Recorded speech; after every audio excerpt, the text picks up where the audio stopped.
Voltamos a apresentar Justiça na Tarde. Justiça na Tarde Debate. Agora em Brasília são 3h01 da tarde desta sexta-feira, dia 16 de janeiro de 2026. Você está acompanhando a transmissão ao vivo do programa Justiça na Tarde e você pode acompanhar inclusive aqui pelo canal da Rádio Justiça no YouTube. 10º julgamento selecionado pelo hot site do Supremo Tribunal Federal, casos relevantes. Aqui trata-se do mandado de injunção 670, direito de greve dos servidores públicos civis.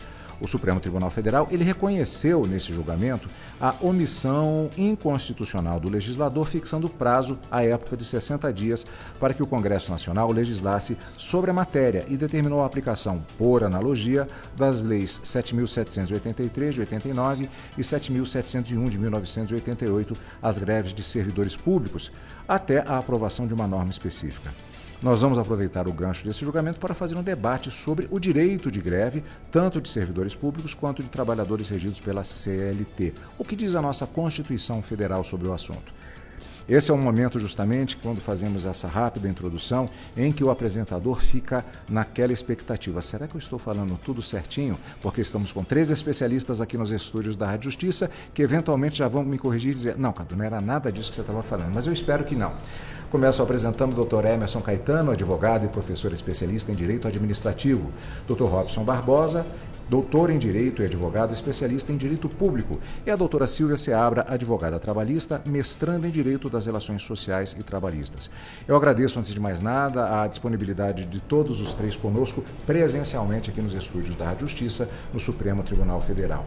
Eu vou começar com a doutora Silvia Seabra, fazendo algumas comparações na nossa intenção sempre de situar o contexto, em como surgem determinadas questões. Essa questão especificamente em relação aos servidores públicos, ela também está ligada ao próprio direito de greve, se eu não estou enganado, porque nós havíamos passado até 1984, virando para 1985, pelo período do regime militar, e aqui eu não entro em nenhuma questão ideológica propriamente, mas na questão jurídica, que é o escopo da nossa entrevista. No caso, o direito de greve em si, ele só vem a ser regulamentado depois desse período, quando antes a movimentação até numa porta de fábrica era algo potencialmente poderia virar até caso de polícia anteriormente. Eu peço, começando com a doutora Silvia, uma contextualização a respeito dessa questão. E muito boa tarde, obrigado pela presença. Obrigada, Cadu, um prazer estar aqui, obrigada pelo convite, cumprimento meus colegas, doutor Emerson, doutor Robson e a todos os ouvintes da rádio. O direito de greve, ele é uma das mais importantes conquistas dos trabalhadores. Ele é um instrumento essencial para reivindicar equilíbrio nas relações de trabalho. Com a Constituição de 88, é que houve um avanço notável nessa questão do direito de greve, quando a Constituição estende esse direito aos servidores públicos. Contudo, condicionou esse exercício do direito de greve a uma legislação específica, o que, por quase 2 décadas, não foi criada. Então, com a Constituição, no artigo 9º, ela assegura o direito de greve aos empregados da iniciativa privada, os chamados conhecidos seletistas. O direito de greve do servidor público, ele vem estabelecido no artigo 37 da Constituição Federal, que, repito, ela tornou um avanço realmente bastante louvável, de regulamentar esse direito. Contudo, ela peca nessa questão de condicionar a validade desse direito a uma legislação específica. E essa é a grande problemática, o motivo que estamos aqui debatendo essa questão do mandado de injunção 670, que trata lá de uma questão do Sindicato de Polícia, dos servidores do Estado do Espírito Santo, quando, à época, houve um movimento paredista, houve discussões entre o governo e esses servidores e não chegava-se a um consenso, e o governo, então, entendeu por bem processar e punir os grevistas, Então, foi feita uma ação judicial e o Espírito Santo, né, a Justiça no Espírito Santo, reconheceu a ilegalidade dessa greve, desse movimento paredista. Então, foi aí que o Simpol entrou com esse mandado de injunção, lá em 2007, e o Supremo, com maestria, verificou essa omissão, que até o momento não foi ajustada. Então, fazer uma letra morta da Constituição, que regulamentou um direito fundamental, o direito de greve, que é um direito da segunda dimensão. Contudo, era um direito que estava no papel, porque não havia como a Constituição condiciona uma legislação específica, e na ausência dessa legislação específica até os dias atuais, então, inviabiliza o balizamento da greve pelos servidores públicos. Então, com isso, a intenção do Supremo foi de tornar, então, definitivo o entendimento de que, enquanto há essa omissão do Congresso em não legislar a respeito do tema, aplica-se, então, aos servidores públicos a lei de greve, a Lei 7.783, que ela é aplicada à iniciativa privada. E as questões, as discussões, então, elas ficam no âmbito da Justiça do Trabalho. O Tribunal Superior do Trabalho conduz as discussões, os dissídios coletivos, procurando equilibrar as partes envolvidas. Eu vou para o Dr. Robson agora e aos poucos a gente vai, inclusive, alterando a ordem aqui das perguntas e sempre estimulando. Podem, por favor, peço até que entrem com questões específicas ao longo da nossa conversa de hoje. O tema debate às vezes parece pesado, parece que vamos fazer... É bem-vinda a troca de ideias, mas a ideia é justamente o esclarecimento e não propriamente, exatamente, a vitória de uma tese específica. Então eu pergunto ao Dr. Robson Barbosa por que essa diferenciação em relação ao trabalhador CLT e ao servidor público, porque havia e ainda há um debate em relação a esse tipo de questão. O que leva justamente a essa diferenciação? Boa tarde, Cadu. Boa tarde, obrigado pela presença. Dr. Emerson. Vai ser uma tarde ótima para aprender aqui ainda mais sobre esse tema. Essencialmente, a discussão sobre essa diferenciação ela tem relação com aquela teoria do órgão, né? Essa coisa que você não consegue separar o que é servidor e o que é o órgão público, o que é o patrão, né, desse tipo de relação. Então, quando você tem esse tipo de dificuldade de compreender duas classes, dois setores, vontades distintas, né, você já carrega consigo uma complexidade numa regulamentação de um tema desse. Realmente é um ornitorrinco, assim, colocar greve para servidores, porque nessa relação, evidentemente, temos cargos de alta gestão, cargos em comissão, em que eu tenho um poder de mando, algum tipo de hierarquia, mas ao final tem um terceiro ali que é patrão e que manda em tudo, só que também não está presente na relação, que são os administrados.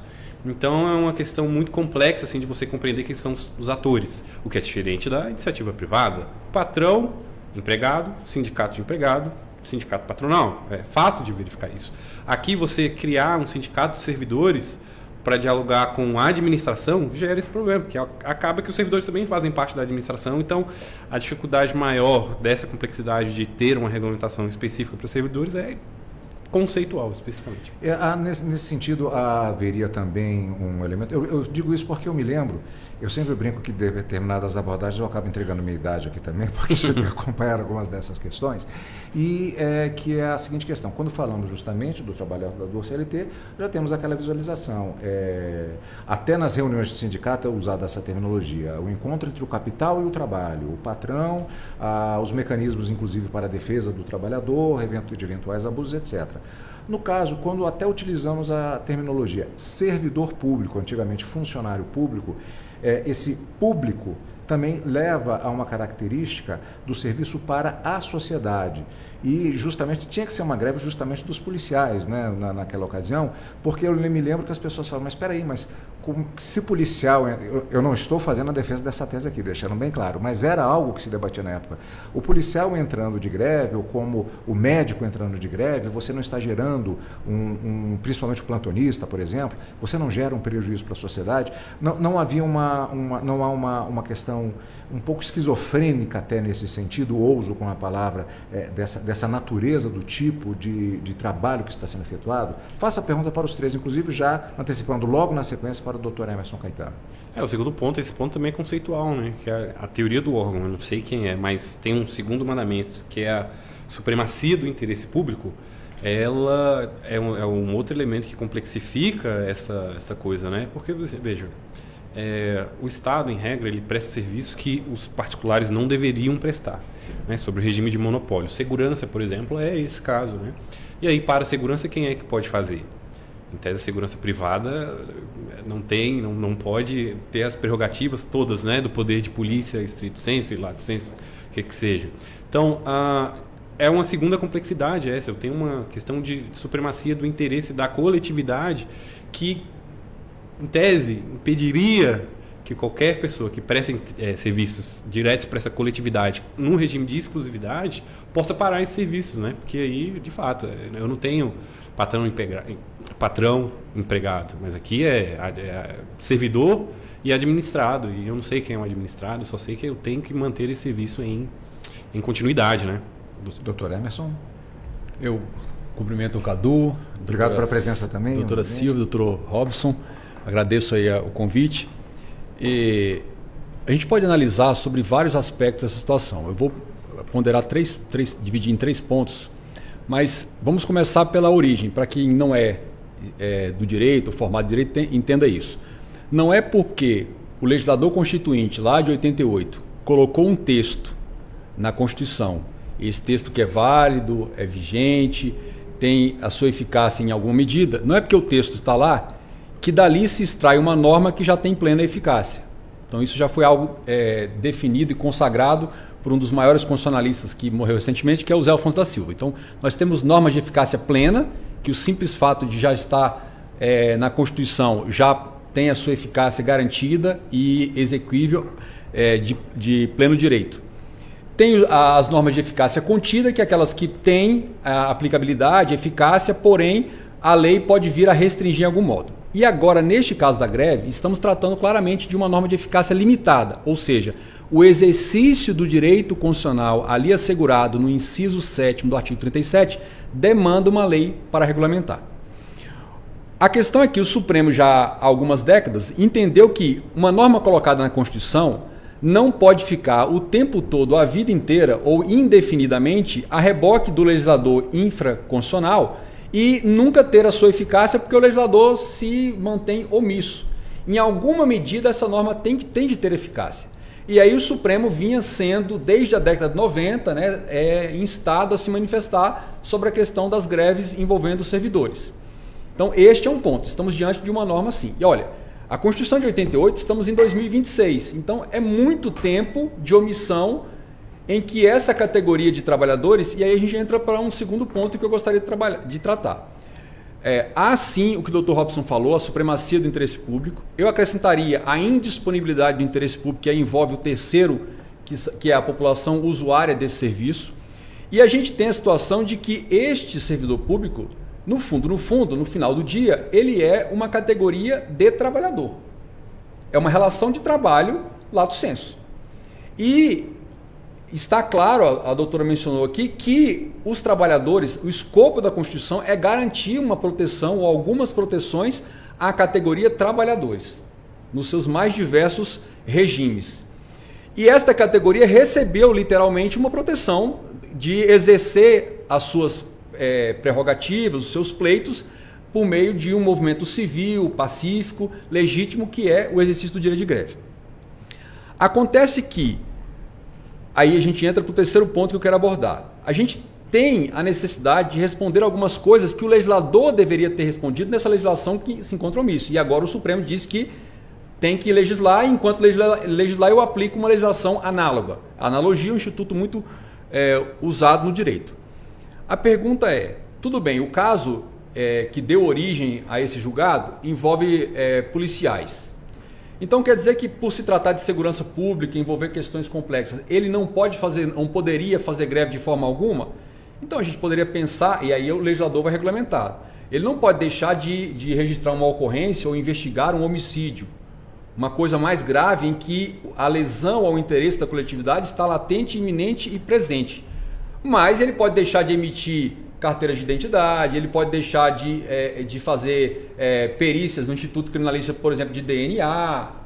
Então, há algumas atribuições desse serviço que podem sofrer a paralisação sem que isso configure uma lesão irreversível, iminente, grave ao interesse da coletividade. Então, toda categoria pode ter esse tipo de regulamentação. Vai ser ruim para a população? Vai. Vai ter um prejuízo? Vai. Mas vai ser uma forma de pressionar os dirigentes, os governantes, os legisladores a olhar para aquele pleito da categoria, sem que isso seja uma hipótese de lesão irreversível e grave. A outra circunstância é a gente pensar que esta categoria especial de trabalhadores, que tem lá suas prerrogativas, está lidando com algo mais poderoso que as grandes corporações multinacionais. Se a gente for pensar o Estado é, na relação de trabalho, essa relação lato sensu, né, que eu estou mencionando aqui, no serviço público, o Estado é mais poderoso do que uma corporação. Porque o Estado legisla. O Estado tem o uso da força. Uma corporação não tem uso da força. Então, o Estado pode desmobilizar uma greve usando a força. Se estão fazendo piquetes ali na frente de um prédio público, ele tem esse monopólio imediato, não precisa nem ir ao judiciário. Uma grande corporação não tem. Então, olhando por essa perspectiva, faz muito mais sentido que esta categoria especial de trabalhadores, no caso, os servidores civis estatutários, tenham já essa lei que regulamente esses parâmetros. E para finalizar essa minha primeira participação, a gente não pode admitir de pronto que uma determinada categoria de servidores, vamos supor, servidores da saúde, faça lá uma greve e ao final o judiciário venha julgá-la como uma greve abusiva, inconstitucional. Mas no momento que ela se iniciou, isso não estava decretado. Quer dizer que neste intervalo, que só tempos depois, dias ou semanas depois, foi julgada ilegal, abusiva, inconstitucional, então quer dizer que eu vou permitir que a administração olhe para o passado, instaure processo disciplinar por desídia ou por abuso do direito de greve e ameaça esses servidores de sanção disciplinares até de demissão. Então isso precisa estar numa lei e a aplicação analógica da lei dos trabalhadores não cobre essa circunstância, não perfeitamente. Então, já é um avanço, finalizo dizendo, é um avanço dizer que eles têm essa analogia com a legislação dos trabalhadores ditos seletistas, mas isso para muitas categorias, ou para quase todas, é uma proteção insuficiente, porque não responde, não regulamenta esses primeiros questionamentos que faço aqui. Então, acho que essa é a dimensão do que se está tratando na situação concreta. Era justamente o que eu gostaria de puxar agora, exatamente a partir da decisão desse mandado de junção, no sentido da decisão de aplicar a lei de greve, a lei número 7.783 de 89, suprindo a mora legislativa que foi identificada no julgamento em 2007. E o doutor já adiantou um tópico bastante interessante. Essa aplicação analógica, digamos assim, ela na verdade ela deixa de suprir uma série de questões relativas especificamente ao serviço público. Ao longo desse longo período que nós temos, em que não houve uma aplicação efetiva pelo Congresso Nacional e a aplicação da lei de greve, como é que foi administrada essa questão, doutora? Então, eu penso que nenhuma Constituição ela se realiza sozinha. Porque entre a afirmação abstrata de um direito, percebe que não bastou o Constituinte colocar em 88 o direito de greve. Então, não basta afirmar de forma abstrata esse direito sem a sua vivência concreta. Então, tem um caminho que passa pelas essas situações que envolvem a realidade social. Então, a decisão do Supremo, muito acertadamente, a principal implicação foi dar aos servidores públicos um arcabouço legal imediato para que eles pudessem exercer um direito de greve, que até então não existia. Com isso, pode-se pensar numa segurança jurídica provisória. Então, nesse momento, aplica-se, então, a legislação seletista.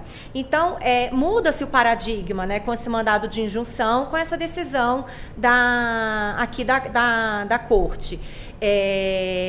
Salvo engano, no voto de vista do ministro Lewandowski, ele faz essa análise dessa questão que os senhores trouxeram. Então, assim, se o serviço público essencial, seja da saúde, seja da segurança, se ele poder ou não, até onde pode, né, ser legítima, viola, há uma colisão de direitos fundamentais, dos direitos da sociedade com o direito também de greve dos servidores.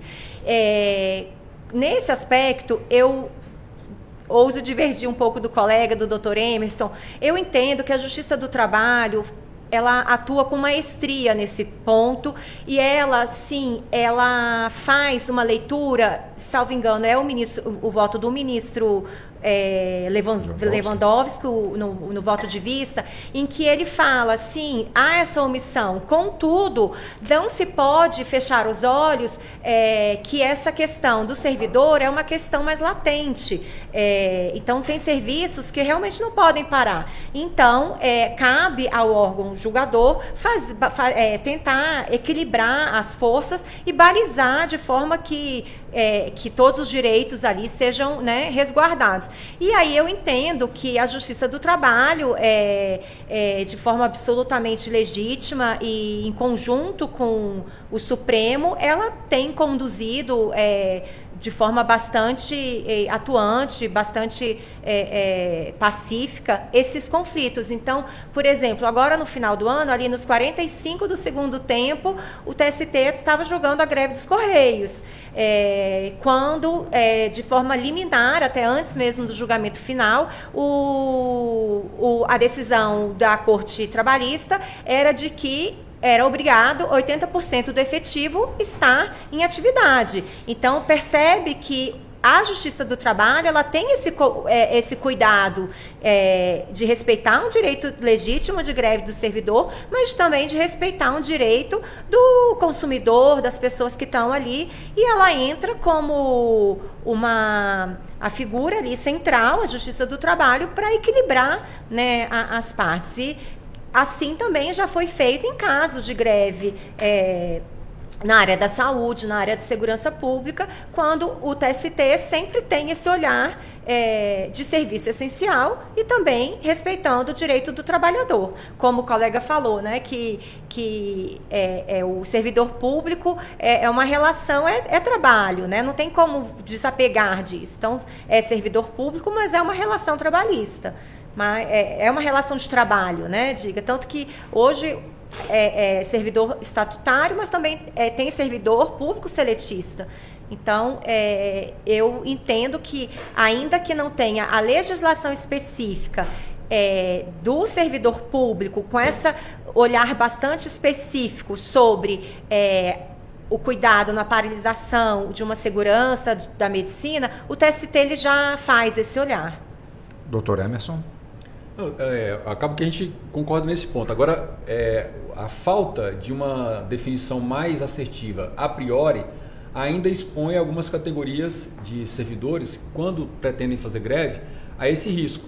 E o efeito mais pragmático disso é que quando você tem essa incerteza, ou essa questão aberta ainda sobre como aplicar analogicamente as normas e os precedentes do TST à situação específica de servidores, isso enfraquece o movimento, porque muitos servidores pensam, eles falam, eu vou entrar, mas eu não tenho um precedente ainda, eu não tenho ainda uma definição sobre minha categoria específica. Então você pode suscitar alguns exemplos como servidores que ainda estão em estágio probatório, servidores que são de atividades muito específicas, que a paralisação realmente é muito complexa. Então a gente pensar servidores que trabalham em controle de tráfego aéreo, servidores que trabalham na imigração.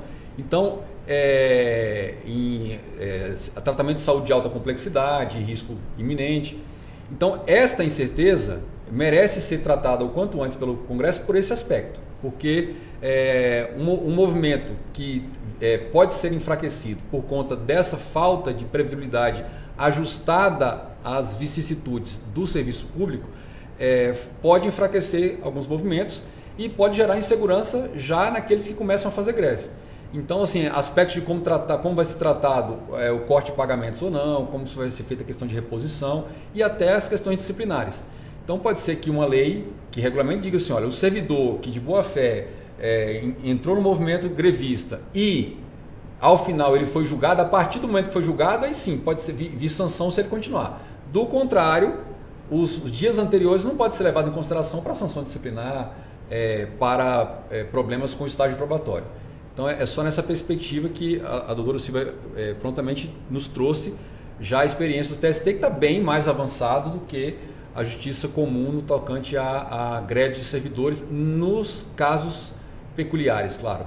Se eu entendi corretamente, em relação à questão do ministro Lewandowski, um ponto específico a título de exemplo é a questão do desconto de dias parados, né? Perfeito. A regra seria o desconto, mas até o tema 531 no Supremo Tribunal Federal se permite a compensação, e o voto do ministro Lewandowski e outros ministros era contra o corte imediato, defendendo que o desconto só deveria ocorrer após o judiciário analisar a legalidade da greve. Essa informação, inclusive, é da Agência Brasil. Está valendo dessa forma com relação atualmente? Como é que ficou isso exatamente? O voto de vista do ministro Lewandowski, ele reconhece sim essa evolução do mandado de injunção, dessa necessidade de realmente tem que ter uma legislação específica. O que o doutor Emerson falou, concordo nesse ponto específico. É evidente que quando vier uma lei específica, muito melhor será. E o entendimento do ministro no voto de vista, ele rechaçou essa aplicação da lei de greve, porque ele dizia justamente isso, que não tinha uma semelhança relevante entre o setor privado e o serviço público que fosse capaz de autorizar essa analogia. Então, ele entende que conferir uma eficácia, assim, mediante a aplicação da lei privada, poderia, então, dar uma indevida incursão até de competência legislativa. E aqui eu acho que faz muito bem, muito positiva a fala do doutor Emerson, que eu entendo que é bastante aqui pontual essa diferença, né? Mas ainda assim, tem que ter, naquele momento e no momento atual, há que se conceder em parte uma garantia para legitimar o direito de greve do servidor. Que é um direito, né, que ainda que sejam policiais civis, serviços inadiáveis, tem que ter esse cuidado também. Dr. Robson, aliás, a pergunta que eu faço agora fica extensiva também, a possibilidade também nesse sentido dessa abordagem, mas me parece que nós tivemos aquela situação que é bem característica, até de certa maneira, das coisas no Brasil. Havia uma situação específica, o reconhecimento da situação específica, no caso, a mora do Congresso Nacional em legislar sobre a questão. O Supremo ele propõe uma solução imediata, que deveria ser provisória, só que como muita coisa que acontece no Brasil, aquilo que era provisório, ele continua provisório, ele continua provisório, ele continua provisório, ele está permanente, assim vai, e embora funcione, se eu entendi corretamente, deixa a desejar e a mora continua e ainda há necessidade de uma regulamentação. Seria mais ou menos um parâmetro, um panorama que podemos falar sobre esse julgamento? Sim, só para lembrar, esse julgamento ele é feito no bojo de outros dois também, né? O 708 e o 712. São três enigmáticos ali, que inaugura a época concretista do Supremo. Óbvio que antes tem o julgamento salvo engano, da aposentadoria especial, a ausência de regulamentação de aposentadoria especial. O que importa aqui, aproveitando a sua pergunta e o que os colegas falaram, me perdoe me estender um pouquinho aqui. É assim, o Emerson falou sobre a situação tratar-se de uma norma de eficácia limitada, uma eficácia contida. Teoricamente sim, né? Toda vez que você joga tá lá no texto, fala na forma da lei, é limitado, precisa da regulamentação. Só que, veja, a gente anda falando aqui uma coisa que a greve é um instituto que precede qualquer regulamentação interna, né? A greve é um elemento histórico, né? Egípcia, começa no Egito, eu tenho... enfim, é antigo o negócio, posso dizer. Então, a conceituação vem mais do fato do que da categorização jurídica. Por que eu falo isso? Porque a OIT, quando se remete quando fala de greve, ela não fala direito de greve. Ela não fala direito, ela chama recurso à greve. Porque a greve ela é um dos elementos do que o pessoal chama de liberdade sindical, né? Liberdade sindical é composta de três coisas, né? Eu permito se associar para as pessoas pararem antes. permito associar para as pessoas conversarem pacificamente enquanto coletividade, isso se chama negociação coletiva, ou em frustrada, né, a conversa pacífica, eu autorizo, as pessoas estão autorizadas a pararem o serviço. Greve. Greve é um instituto que, pela normativa internacional, não é um direito, é um recurso, é um instrumento. Então, essa coisa do eu precisar da regulamentação para fazer greve, isso, teoricamente, academicamente, é uma norma de eficácia limitada, só que na prática isso trata-se de estamos tratando de um instituto de eficácia contida.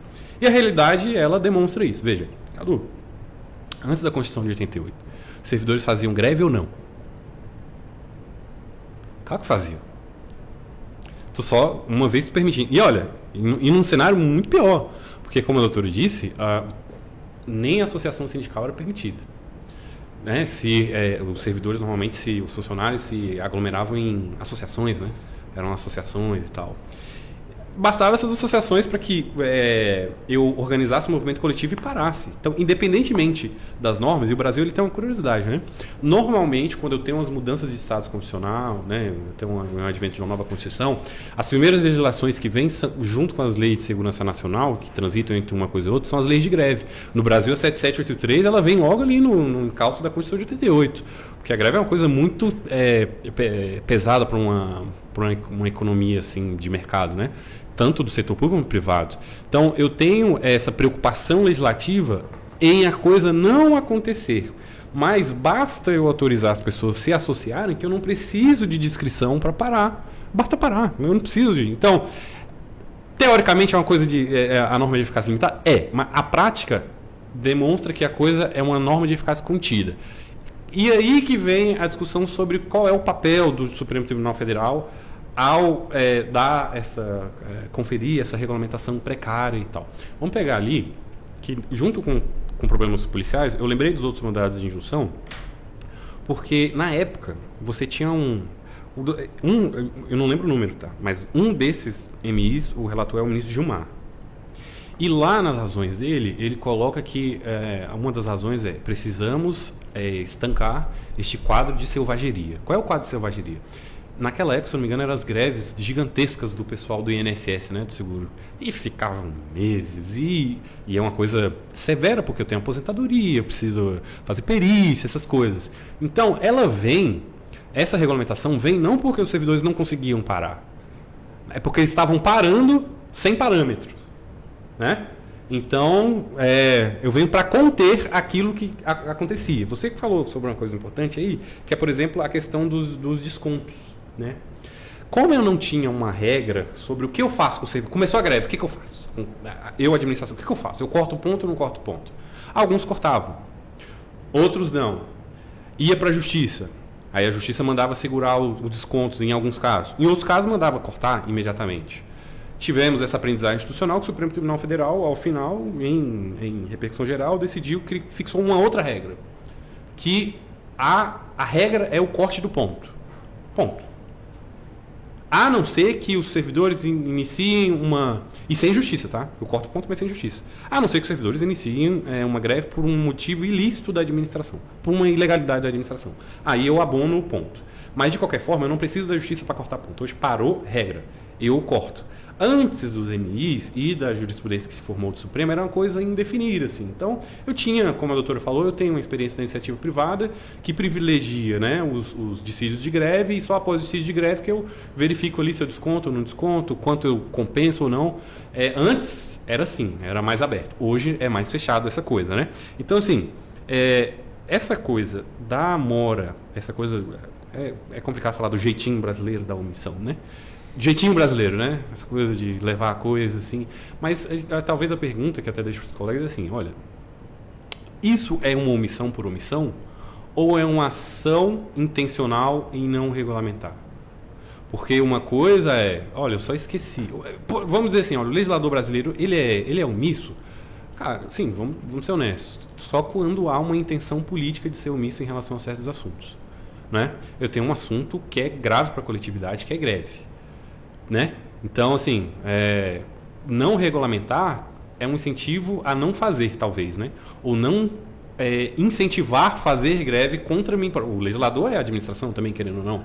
O judiciário é a administração, querendo ou não, né? Então, na medida em que eu deixo a coisa andar sem cuidar, talvez seja uma opção do legislador derivado em não incentivar esse mecanismo que, como a gente iniciou o debate aqui, é um ornitorrinco, né? Uma coisa Senta em cima do processo. Exato, mas de propósito. Talvez, não sei. O que o Salela pensa? Interessante. Por favor, doutor, pode falar. Eu concordo com a fala do Dr. Robson e me veio aqui uma questão assim, direito de greve direito é apaixonante, né? O direito é apaixonante. Eu, ao menos como advogada, eu adoro a questão da legislação, o direito, e o direito de greve é um tema muito, né, impactante, assim, muito latente. Então, assim, assim, tentando falar de uma forma assim mais clara, né, com uma clareza mais assim acessível. Se o direito de greve é um direito fundamental, por que tem que ter diferença entre um empregado seletista e um servidor público? Então, assim, por que haveria de ter uma distinção tão profunda entre essas duas classes, se é um direito fundamental e social? Então, ambos são trabalhadores. Então, assim, esses são argumentos que eu entendo que são favoráveis a uma legislação única. Então, que permaneça com a legislação 7.783. Então, primeiro seria essa isonomia. Ambos são trabalhadores. Um segundo ponto é um instrumento de negociação, porque no início o Dr. Robson falou, o único instrumento, muitas vezes, o único instrumento eficaz entre servidores para negociar com o poder público, que é o patrão e legislador ao mesmo tempo, seria a greve. Então, se não for legitimada, cria um desequilíbrio de forças monumental. Né? Como é que eu vou questionar o meu patrão, que é o Estado, e é quem legisla?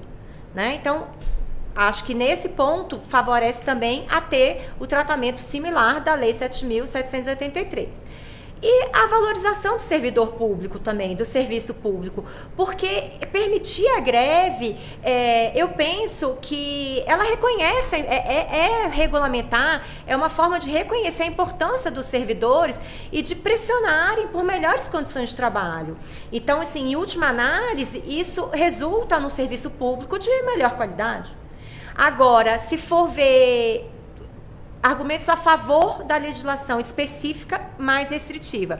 Aí, essa preocupação que todos, né, temos, eu também, a continuidade do serviço público. Então, esse é um ponto que eu acho que precisa, vai ser muito louvável quando tivermos essa legislação específica, que aí vai poder realmente assim, falar objetivamente o que são os serviços públicos essenciais, se a paralisação é total, se não pode ser, se vai dar um caos social, um prejuízo social. Um outro ponto seria a supremacia do interesse público, então você resguardaria com uma legislação específica. E um terceiro ponto é essa diferença do vínculo jurídico dos estatutários para os seletistas. Embora atualmente haja, né, temos muitos servidores públicos já no regime seletista. Mas, complementando, né, o que o Dr. Robson fala, eu acho que são defesa para os dois lados. São pontos assim, bastante importantes, né? Dr. Emerson, especificamente? No direito a gente chama de, alguns doutrinadores chamam de omissão eloquente, ou seja, quando não fala querendo falar alguma coisa. A gente pode, e concordando com o que o Dr. Robson mencionou, a gente pode pensar em alguns aspectos porque isso acontece. No Brasil, historicamente, a gente tem uma compreensão, né, uma imagem dos trabalhadores normais, dos trabalhadores seletistas, que os servidores são, por natureza, uma classe privilegiada. Então, que não necessariamente se configura dessa maneira. O outro aspecto é que é uma classe muito forte. Apesar de ser numericamente pequena, toda vez que vai discutir alguma coisa de servidor no Congresso, há realmente um lobby, uma interferência ainda positiva para passar qualquer coisa. E o terceiro aspecto é que toda lei que regulamente, ela vai incluir, entre aspas, algum privilégio e vai excluir algum, vai limitar de alguma forma. Então, sempre há essa resistência, sempre haverá a resistência dos servidores, porque ele vai querer incluir o máximo possível e deixar o mais flexível possível para fazer greve, entre aspas, em tudo. E o objetivo da lei já é pensando também na coletividade. Essa é a função primordial do legislador, se a gente for pensar. E aí o legislador tem que pensar em aspectos como, por exemplo, realizou uma greve dentro dos parâmetros, mas essa greve de alguma forma, ou gerou uma falha no serviço, ou um atraso no serviço, ou uma ausência do serviço.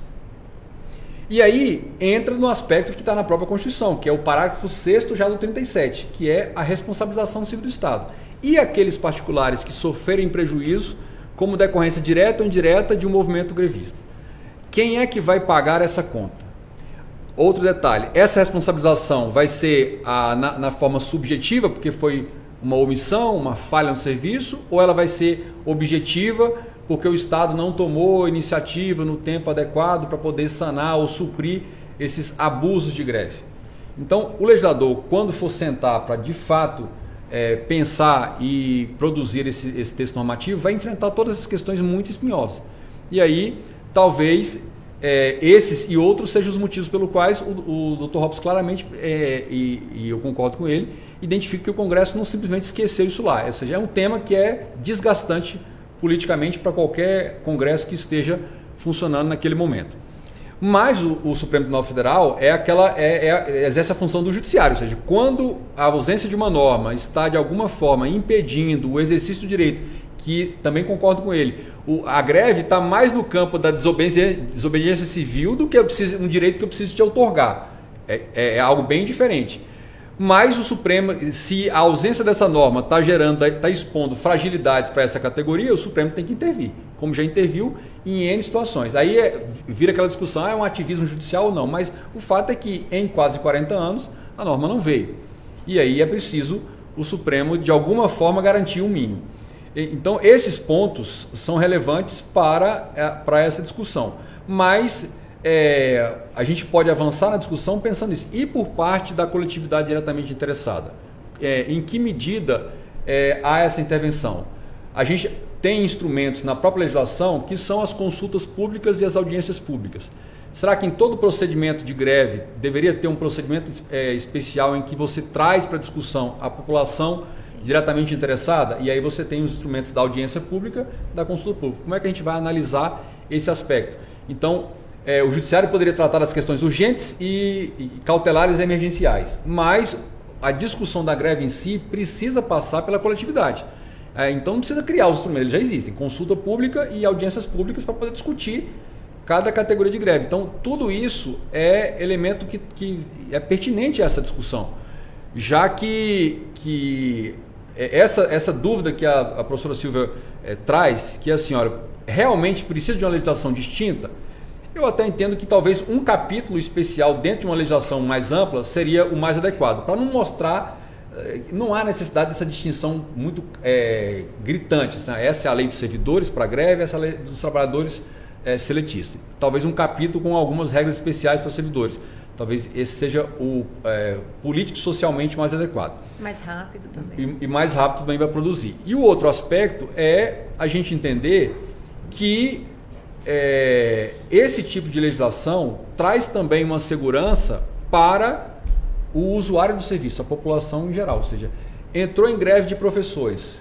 Quais são as garantias durante esse processo de greve que os cidadãos terão? Então vamos pensar, uma greve geral. Como é que fica as escolas de atendimento especial para alunos com deficiência cognitiva? Ela não pode ser tratado, esse tipo de greve, como uma greve de alunos comum. Então, há muitas vicissitudes que precisam ser trabalhadas. Então, este avanço do Supremo é como se o Supremo tivesse dado uma suave martelada na mesa. Já passou tempo demais e é preciso tratar desse assunto. Agora, como que os cidadãos vão cobrar do Congresso para que de fato venha uma legislação ou com um capítulo especial ou uma legislação à parte, mas que tenha regras mais claras para à população, para os casos peculiares e para os servidores que estão em condições especiais. E aí eu acho que isso se conecta com o que o Dr. Robson falou. É muito espinhoso com qualquer congresso do momento tratar de um assunto como esse, porque envolve muitas realidades de usuários do serviço, cidadãos e também de servidores com categorias próprias. E ainda há, entre aspas, aquele ciúme, né? Aquela pergunta, por que eles precisam de uma legislação diferenciada, especial, própria? Sendo que poderia ter um capítulo dentro da Lei Geral de Greve para todos os trabalhadores, que é seletista, que é iniciativa privada, que é setor público. O direito de greve, ele é já reconhecidamente um direito que está ligado, inclusive, ao capítulo dos direitos fundamentais e que é um instrumento de pressão legitimado da classe trabalhadora diante de uma série de situações elencadas. A questão é, se eu tenho uma greve no setor privado, essencialmente uma das questões envolvidas é do domínio da área econômica, ou seja, o prejuízo para a empresa que eventualmente não esteja cumprindo com uma série de obrigações, e esse direito ele é utilizado legitimamente nesse sentido. Quando falamos a respeito de serviço público, muitas vezes há uma perspectiva no sentido de que a questão do direito do domínio da área econômica, às vezes ela fica em segundo plano e a visualização é o serviço que não está me sendo prestado, eu como cidadão. Então, quando falamos dos policiais agora, a questão da segurança, determinados tipos de distribuição que cabem ao setor público. Então, normalmente há até uma antipatia, em termos até de imagem, por parte da população em relação a uma determinada greve que está gerando efeitos na minha ida ao trabalho, em adquirir um serviço público, algo nesse sentido. Eu pergunto, essa diferença ela também não pesa nesse debate em relação a empresa X, os funcionários estão de greve, eles têm razão. Não, mas espera aí, isso aqui está me afetando a vida aqui.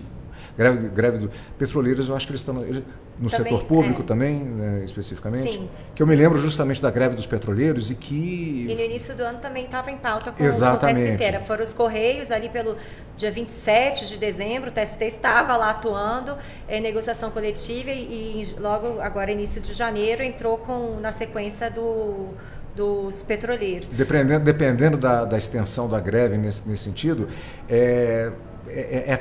não é racional, mas é profundamente irritante muitas vezes quando você tem uma perspectiva e não tem o serviço atendido.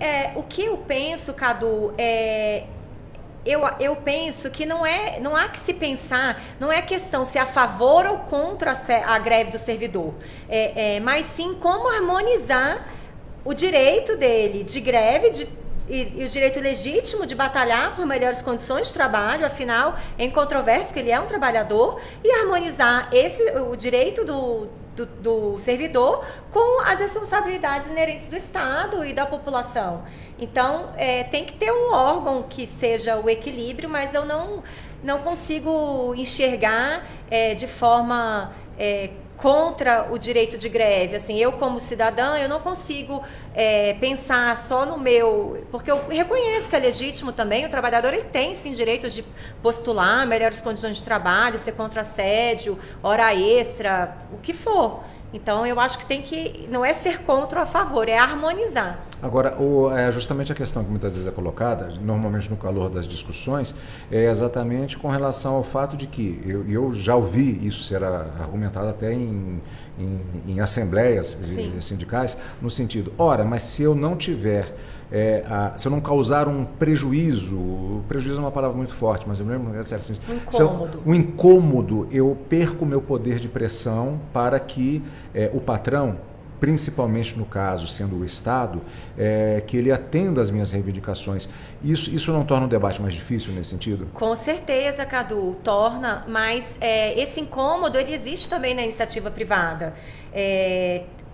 Tem hospital privado também que os trabalhadores fazem greve.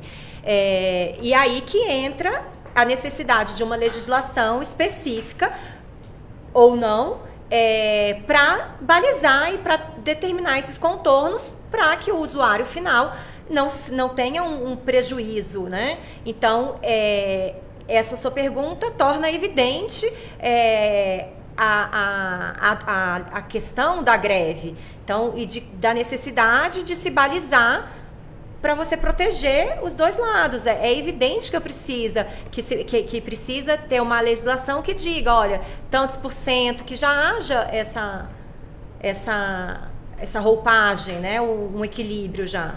Quando falamos, inclusive, de greve nas escolas públicas, por exemplo, sempre vem, e isso é muito constante, e sempre fica aquela perspectiva, o ano perdido na formação daqueles estudantes, muitas vezes das crianças, etc. Mas temos escolas públicas também, escolas privadas também, né, que acaba tendo um prejuízo semelhante. Eu acho que essa questão o Dr. Robson quer falar a respeito especificamente disso. Me parece que é de bem do interesse também da área de atuação e estudo. Sim, eu acho que tudo está, esse debate mais recente aqui na mesa tem relação com a fala da doutora sobre essa coisa da legislação única para regulamentar a greve.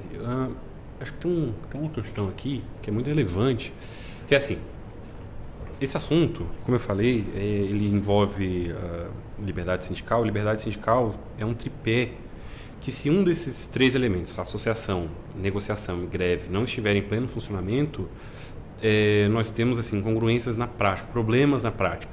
O que acontece com o serviço público? O serviço público, você vai pegar os balanços de greve do Diese aí.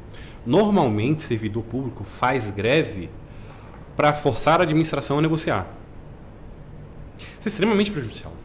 Na iniciativa privada, Lei 7783, né, você só pode fazer greve se a tua negociação for frustrada. O patrão tem a obrigação de sentar e negociar. Se o cara não senta, vai para greve. Inclusive, é a opção de manter salário, né? É uma obrigação de estar. Mas o serviço público tem um outro problema, que além da greve, a gente teve o problema da associação sindical, que foi resolvido com a Constituição de 88, mais ou menos, mas hoje não é o tema. Mas vem a greve, um texto lá sobre a greve, na forma da lei, mas em negociação coletiva, a Constituição não falou nada. Não tem nada, não tem uma vírgula. Olha lá, o dispositivo lá 37 é garantido à associação sindical e o direito de greve na forma da lei. Mas em negociação? Teórica, conceitualmente, liberdade sindical plena, ela garante a eles a negociar e a parar. Mas a Constituição nada falou sobre esse pessoal negociar. E aí, como é que é o problema? Deixa eu fazer uma digressão histórica aqui, que é bacana. O pessoal da esfera federal, com o advento da 812, tinha um texto lá, como a Constituição não falou nada, vem lá a 812 e fala: é assegurado aos servidores o direito à negociação coletiva. E aí foi para a DI, Supremo Tribunal Federal disse não. Por que o Supremo Tribunal Federal disse não? O servidor não tem direito à negociação coletiva. Junto do textinho da negociação coletiva, estava dizendo que os servidores estatutários seriam julgados pela Justiça do Trabalho. E aí o Supremo misturou uma coisa com outra. Falou, olha, desculpa, mas servidor público estatutário, ele não se equipara às pessoas regidas pela consolidação dos trabalhos. É impossível, porque tem uma coisa aqui que é nova, que é própria da Constituição de 88, que é o regime da legalidade. Servidor público só pode ter salário aumentado por decisão última do parlamento. Lei em sentido formal, né? Que obedeça o orçamento. Já o pessoal da iniciativa privada, não. Tu assina o teu acordo, tua convenção, no dia seguinte, os efeitos remuneratórios da coisa estão prontos. Então, pelo menos no aspecto remuneratório, não dá para equiparar. E acaba que as greves, querendo ou não, ela tem o grosso maior, condição de trabalho sim, mas salário, é óbvio que o salário prepondera, essas coisas, né? Salário é condição de trabalho também. Então, na essência, no que é mais grave em relação à liberdade sindical da iniciativa privada do setor público, eu tenho esse problema conceitual que é a legalidade, é o regime de legalidade. E aí o Supremo Tribunal Federal diz que esses servidores não podem fazer negociação coletiva, mais ou menos imaginando que seria nos termos da iniciativa privada. E aí parou.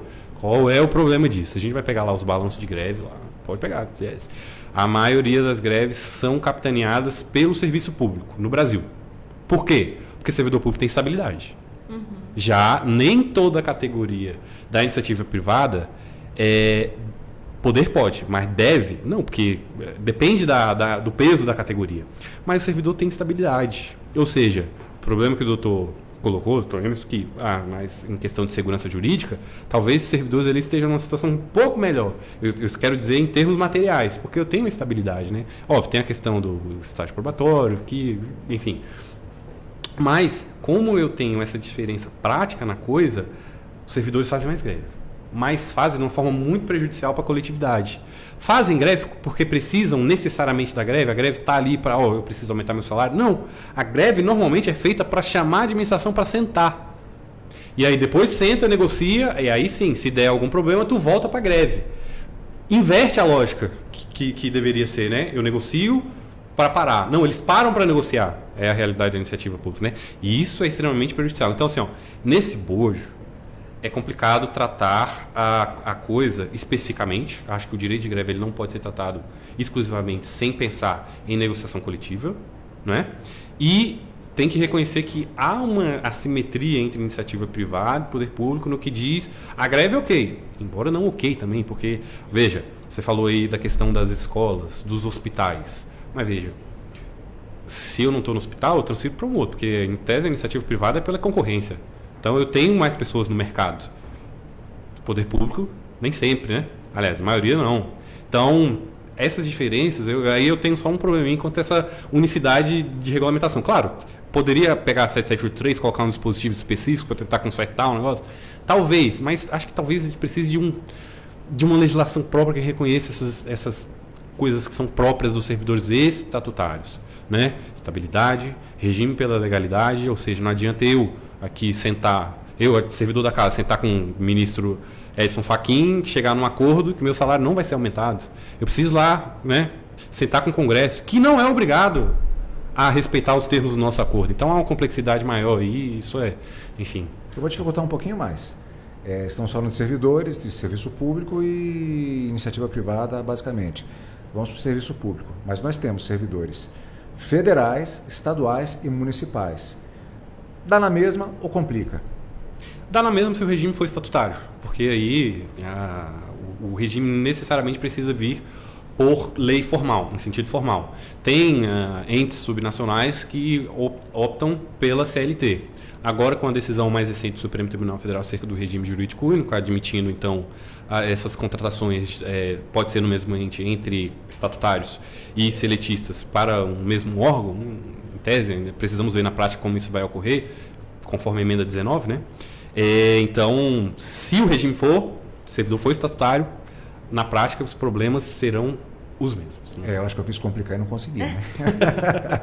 Gente, são agora 15 horas e 58 minutos. O nosso debate continua daqui a pouco. Há muitas questões ainda a serem analisadas, mas agora é a hora do cafezinho, tanto para os nossos convidados aqui, para mim também vou tomar um cafezinho, e você que está nos ouvindo aí, seja no escritório, seja na rua, seja em casa, também aproveita agora e volta daqui a pouquinho, deixa o rádio ligado e você continua acompanhando o nosso debate aqui em 104,7 FM, Rádio Justiça, onde você sintoniza os seus direitos. Você está ouvindo Justiça na Tarde.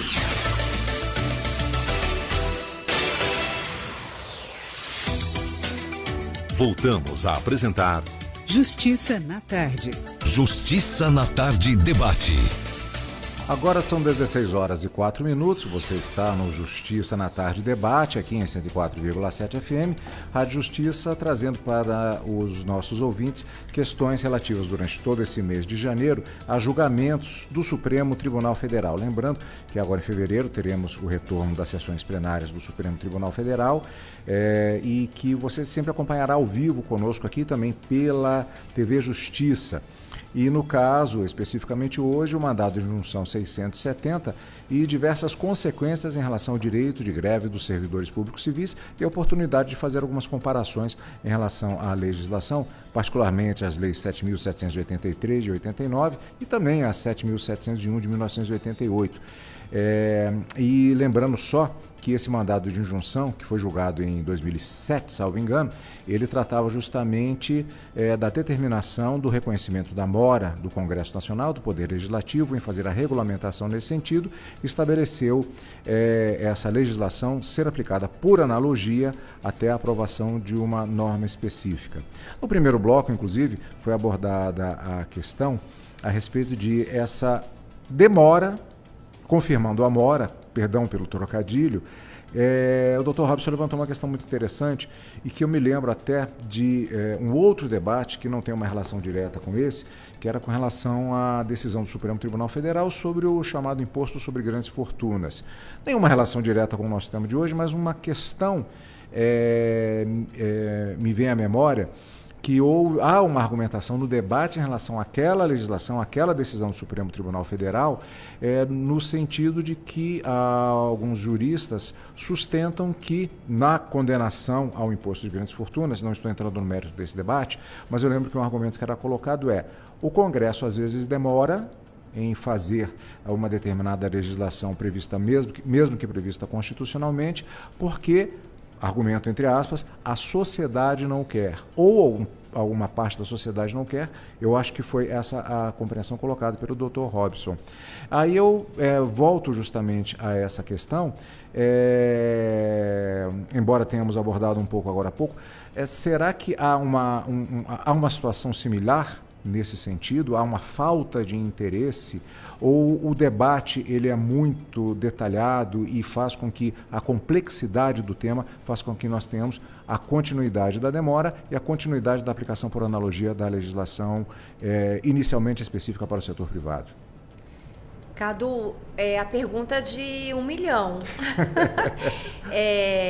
Sim, eu penso igual o Dr. Robson explanou. Há um interesse na omissão, ainda mais uma omissão de décadas, né? O ideal era não precisar existir a greve, era que os trabalhadores, sejam servidores ou iniciativa privada, eles não precisassem, né, ter essas insatisfações, essa discussão. Então, eu acho que a legislação, legislar esse tema, eu acho que sim. Eu penso que, gostaria de estar errada, não tenho certeza, não tenho razão, mas eu acredito que sim, que passa por um interesse, aí é um assunto espinhoso, tem que agradar a população, mantendo a questão dos serviços essenciais. Então, legislar um tema específico, permitindo que a sociedade, por algum momento, fique sem o serviço essencial. Então, isso sim, pode ser por isso, mas também tem que reconhecer o direito do trabalhador.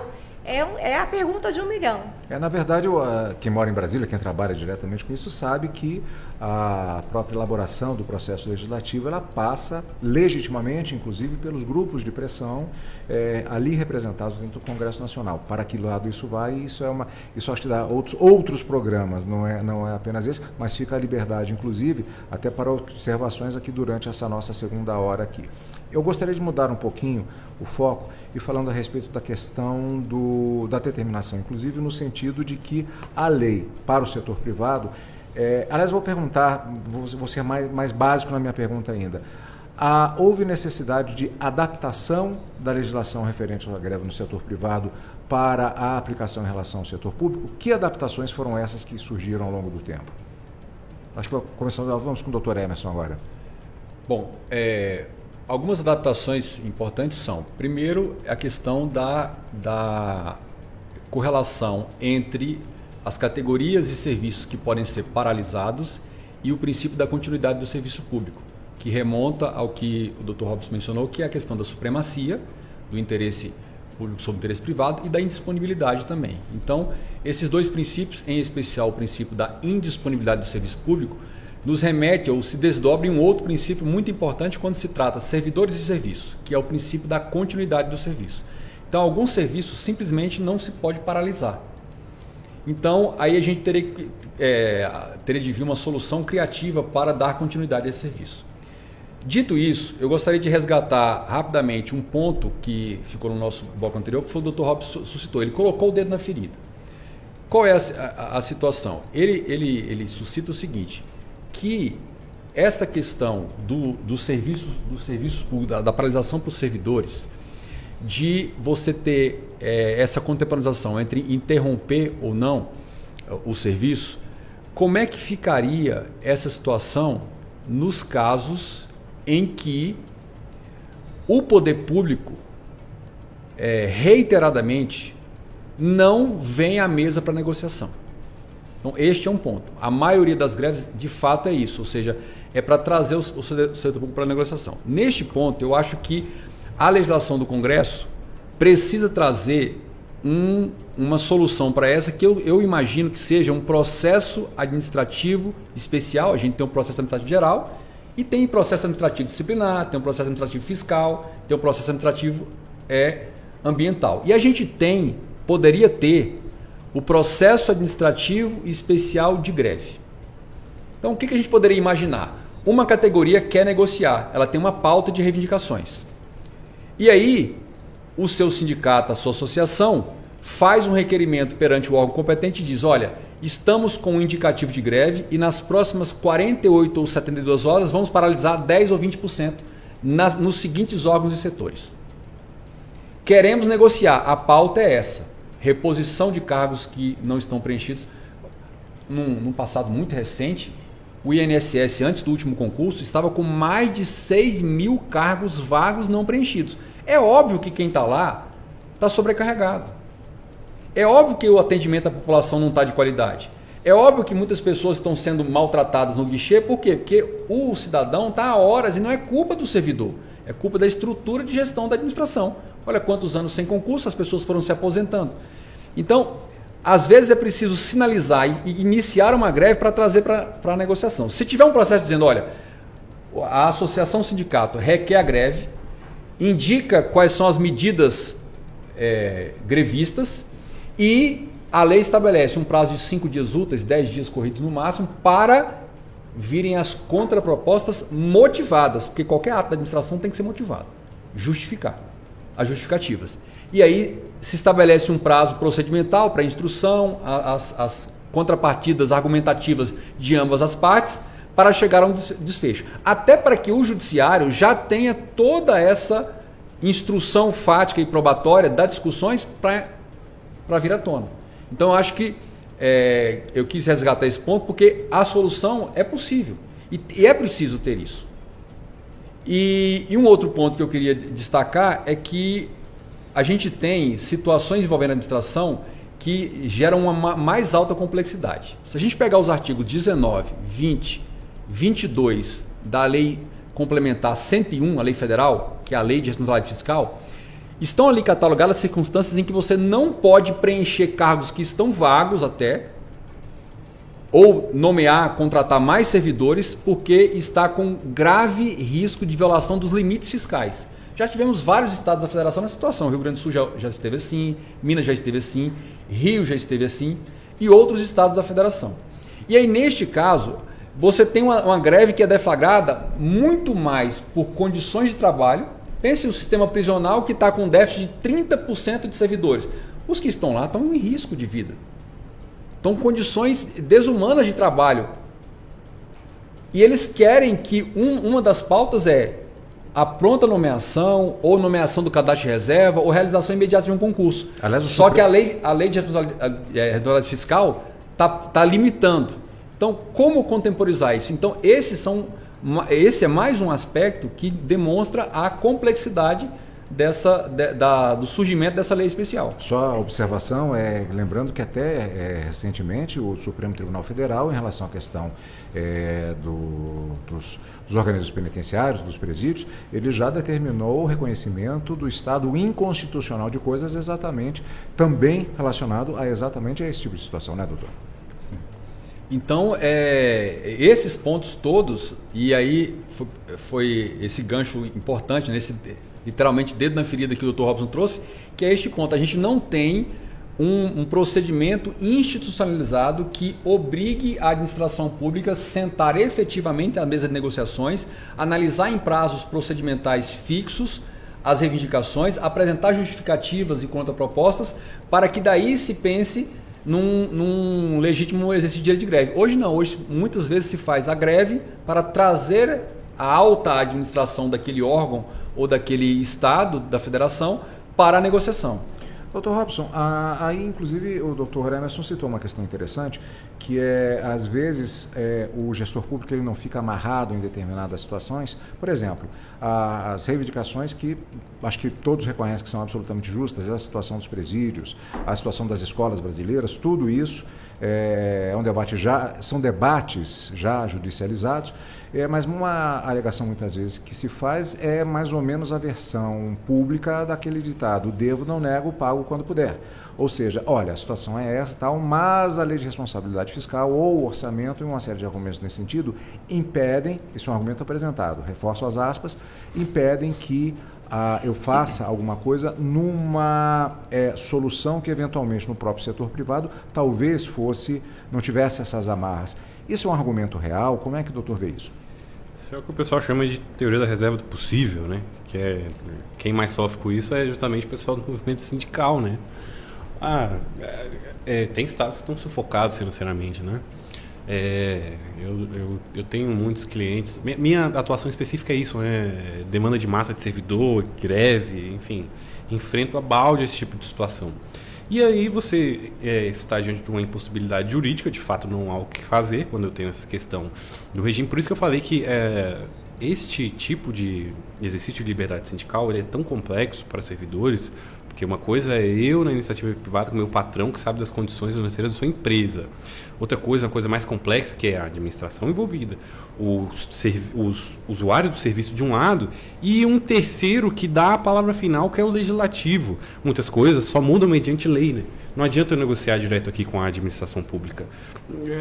E aí é aquela coisa, né? Contra quem que eu faço greve, na verdade? É contra a minha administração imediata, mas aqui é questão de lei, ela não pode fazer nada. Em muitos casos, por exemplo, eu tenho essa coisa, esse problema de fazer greve para chamar, mas às vezes negocia. Hoje, não posso dizer que tem categorias que negociam. Aí fazem um projeto de lei, ok, vai para o Congresso. E aí vem um segundo momento. Eu posso fazer greve para pressionar o Congresso a aprovar aquela lei que veio pela categoria? Qual é a veia de decisão do Congresso? O Congresso ele pensa de uma forma diferente enquanto poder constituído ou como um ente momentaneamente igual a um ente sindical que fechou um acordo, uma negociação? Isso aí é muito complicado. A questão é assim, nesses casos em que há impossibilidade da administração fazer, enfim, a administração mais imediata, né, atender as reivindicações, a jurisprudência tem, de uma forma um pouco vacilante, tentado entrar nos motivos da greve, né? Lá a Constituição fala, olha, é assegurado aos trabalhadores, né, fazer greve e a eles competem exercer o juízo de oportunidade. É isso, né? A oportunidade compete à categoria. Em tese, a Constituição fala que não existe a possibilidade da jurisdição ingressar na análise da oportunidade. Mas, evidente, é um direito exercido sem efeito, ou seja, sem responsabilidade? Não. Mesmo nesses casos em que a administração não pode atender o pedido, qual é o efeito? O Supremo já disse, olha, tu pode fazer greve, é o teu direito, isso aqui é uma prerrogativa, uma faculdade sua. Mas, se o motivo que você está me pedindo não é ilegal para fazer a greve, o efeito tu faz greve, mas seu salário é imediatamente cortado. Né? Esse é o maior efeito. Segundo efeito, eu discuto ali os limites, a quantidade de pessoas que podem estar em greve ou não. Em certos casos, como o doutor falou, tem casos assim, tu decidir para botar 80% da categoria em greve, é a mesma coisa dizer que ninguém está fazendo greve, é muito alto, não tem pressão, né? Mas enfim, problema é outro. Mas além dos salários, eu ordeno uma grande parte do serviço a retornar. Então é assim que a jurisprudência tem tentado organizar essa coisa diante da impossibilidade material do Estado de atender as reivindicações.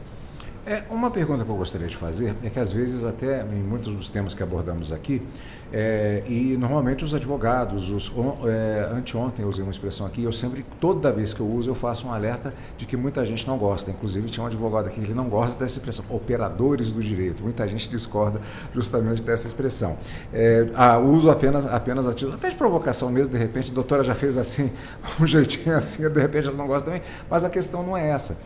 O meu ponto é justamente, vou evitar a expressão, os advogados, juristas, juízes, já lidam com o dia a dia dessas questões do direito de greve, do direito trabalhista. Mas, às vezes, muitas questões nos vários ramos do direito geram uma imagem no público em relação a determinados fenômenos. Quando falamos de questão de segurança, há diversas questões. Eu pergunto, o termo greve no lidar com clientes que os advogados lidam constantemente, há muitas vezes uma imagem associada, até pelo próprio cinema, pela literatura, em relação à greve como um ato de rebeldia, alguma coisa nesse sentido. E os advogados normalmente, me parece, lidam mais como um direito a ser debatido com base na legislação, com essas idas e vindas. Eu pergunto, há uma cultura nesse sentido, no lidar com os clientes, de perceber que, dependendo do lado da mesa em que o cliente estiver situado, ele tem uma visão estereotipada quando se usa a palavra greve numa situação que poderá ser judicializada? Existe uma cultura nesse sentido? Eu acho que talvez nunca ninguém tenha feito essa pergunta antes. Ouso dizer. Doutora. Então, Cadu, é uma pergunta bastante importante. Eu não posso responder de uma forma assim, a depender do lado que você esteja, né? O direito de greve é um direito fundamental e ao que eu conheço, ele é utilizado de forma genuína, de forma legal. Eu não enxergo associações sindicais, empregados, trabalhadores usando desse tipo desse mecanismo, instrumento jurídico de forma abusiva. Mas os patrões, muitas vezes, eles Sim. não acham que assim, vocês vão entrar em greve? Sempre Uma coisa vão assim... achar, mas assim, o patrão sempre vai achar, porque a relação está tensa, então são duas... Um sempre acha que paga muito e o outro sempre acha que ganha pouco. Então, essa pergunta, dependendo do lado que você esteja sentado à mesa, você vai entender que a greve é legítima ou que ela está sendo abusiva. Enquanto advogada, eu respeito muito o direito de greve e uma boa conversa. E eu acho que sempre existem... toda conversa tem 3 lados, né? O seu, o meu e o que realmente aconteceu, né? Então, tem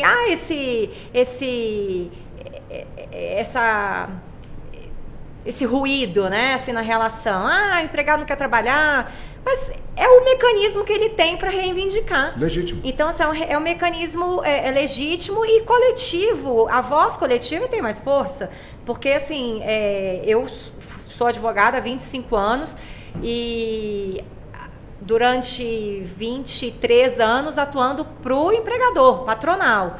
Então, eu já estive desse lado da mesa, por isso que a sua pergunta eu penso dessa forma. Eu já estive desse lado da mesa, de eu olhar e falar, poxa, mas não tá bacana esse questionamento aqui do trabalhador, tá abusando, tá sendo abusivo. Contudo, sempre de forma muito respeitosa, eu procurei ouvir os trabalhadores e uma boa conversa resolve. Então, eu não vejo como usar esse termo assim de forma pejorativa, né? Tipo, que é um direito legítimo. Então, atualmente eu advogo para os empregados. Eu estou focada mais, sou advogada de uma entidade de classe e o sindicato muito sério, os trabalhadores muito corretos. Então, não cabe justamente, aí eu vou fazer até referência a outras situações do direito que nos acompanhamos aqui no dia a dia. Por exemplo, direito de família, já se falava a respeito da atuação do advogado há algum tempo, que era no sentido, por exemplo, investigação de paternidade. Uhum. Eu até já citei esse caso, em uma época advogando no direito de família, sempre tive sempre não, mas durante algum tempo eu tive essa dupla militância. Eu lembro que lá atrás eu fiz uma ação acompanhando uma investigação de paternidade, submeti a um colega, uma das primeiras que eu fiz, falou assim, olha, você está sendo muito suave, você tem que... Estava advogando justamente pelo pai, né?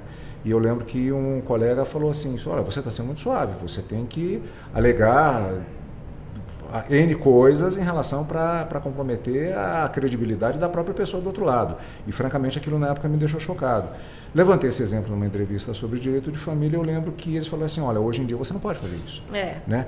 Então, nesse sentido, eu pergunto, nessa realidade, não é justamente uma das funções do advogado, ou melhor, eles não têm atuado já no sentido assim, gente, para tudo, vamos sentar à mesa de negociação para negociar. É esse que tem sido mais o papel também na área do direito trabalhista? Sim, eu acredito que sim, é o que eu realmente, assim, eu percebo. Usando a sua palavra, né, os operadores de direito, eles também atuam como, assim, conciliadores, psicólogos, né, muitas vezes, e eu acho que realmente, assim, tem que contemporizar. Eu não acho que o direito ele exista para o litígio. Acho que o litígio é a última porta, né? Mas e aí entra a advocacia que de forma bastante consciente e tem que apaziguar. Então, nem lá, nem cá, e não é colocar uns contra os outros, né? Então, esse exemplo que você deu na área de família, né, realmente assim, imagina, né, uma pessoa passar por isso e você, enquanto advogado, ser o diretor, né, está aí atuando fazendo isso, né? Incorrendo até em revitimização, muitas vezes, do outro lado, né? Eu não quero adiantar, mas assim, como você falou de cinema e literatura, eu tenho todo domingo eu falo sobre direito e cinema. E aí eu até relacionei uns filmes que falam sobre greve e o cinema. Aqui, inclusive. Não é meu tá. Na minha página social. E aí ao final, então, aqui de hoje eu posso citar tem uns 3 ou 4 filmes assim que falam, né, de greve, que o meu jargão é: o direito ensina e o cinema faz sentir. Então, ao final, né, quando estiver mais descontraído, não quero atropelar aqui a fala dos colegas, então... Eu já estou perguntando porque, atenção, produção, já anotem aí, justamente porque nós temos um quadro aqui no Revista Justiça, salvo engano, que já até foi ao ar hoje, às sextas-feiras, que é justamente abordando filmes que têm temática jurídica. Então já fica o convite feito aos nossos advogados presentes aqui hoje também. Me coloco à disposição. Que é justamente, embora haja diferenças, e particularmente há muitos filmes norte-americanos, etc., mas suscita até uma comparação em relação a diversas situações ligadas ao direito, que vai desde o martelo usado por juiz em filme americano, que não existe no Brasil, até diversas questões ligadas à diferença entre como é a atuação do Poder Judiciário em culturas totalmente diferentes. Já fica o convite aqui, doutora, portanto, em relação a esse ponto específico.